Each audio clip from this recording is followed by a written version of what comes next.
When you grow up dodging acid rain and outrunning carnivorous plants, you don't think of yourself as special, just alive.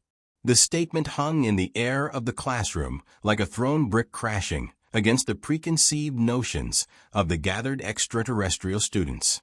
SYTH, a lanky blue-scaled Avenari, blinked his 3 eyes and tilted his head at the human speaking at the front of the room. "Surely you exaggerate, Davin," he chirped in his high-pitched voice, struggling to reconcile the words with his understanding of Earth. Davin Reyes smirked. He was short for a human, but broad-shouldered, with calloused hands that seemed out of place in the pristine academic halls of the Intergalactic Exchange Institute. "I'm not. Earth's not like your planets. You're lush paradises with minimal weather variations and ecosystems that don't actively try to kill you." A quiet murmur of disbelief rippled through the classroom, an assortment of beings from across the galaxy. While the Institute prided itself on fostering unity, even the most enlightened species tended to see humans as fragile. The term Deathworlder was occasionally whispered in dark corners, but most dismissed it as hyperbole. Today, though, Davin seemed intent on changing that. "Let me put it this way," Davin said, leaning casually on the podium. "You've heard of rain, right?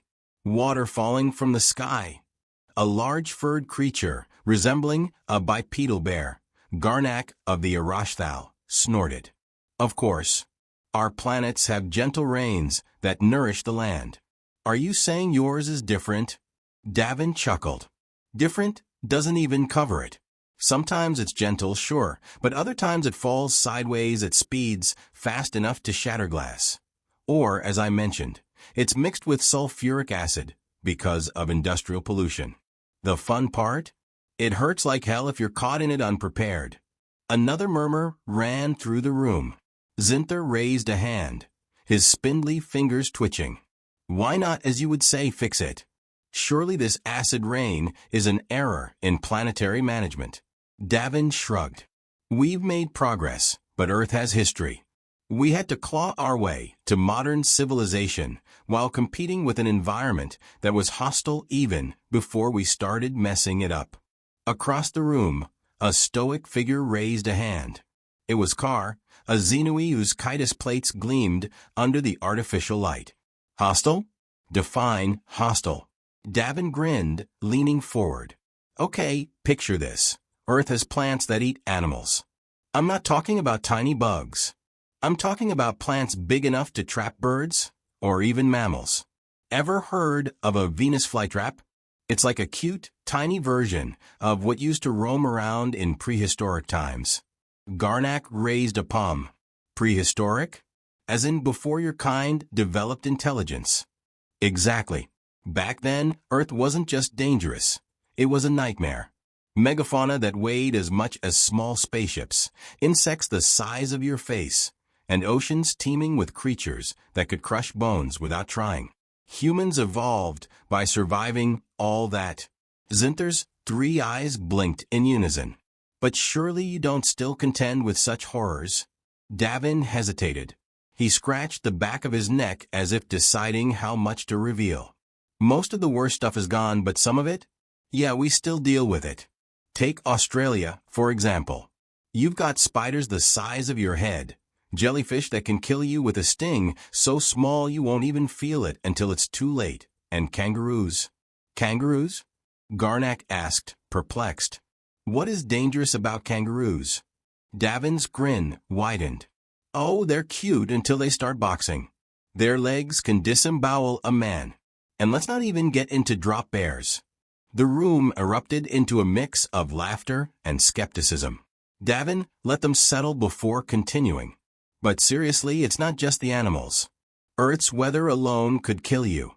Hurricanes that flatten cities, earthquakes that split the ground open, and volcanoes, massive mountains that explode and rain molten rock." Kovar interjected, his voice slow and deliberate. "If your world is so dangerous, how did your species achieve interstellar travel? Surely such a volatile environment stunts progress." Davin shook his head. "It's the opposite. It forced us to get smart, fast.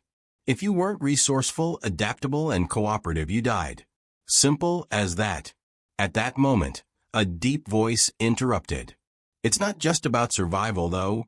The speaker was Owen Bryce, another human student and Davin's roommate. Owen was smaller, with an air of quiet confidence that contrasted sharply with Davin's brashness. He stepped forward, nodding at his friend. Surviving Earth isn't just about dodging danger. It's about thriving in it. Davin nodded. Exactly. We didn't just wait for Earth to stop trying to kill us. We built shelters, developed tools, and eventually we started bending the environment to our will. But that didn't mean it ever became safe. Owen gestured to the class.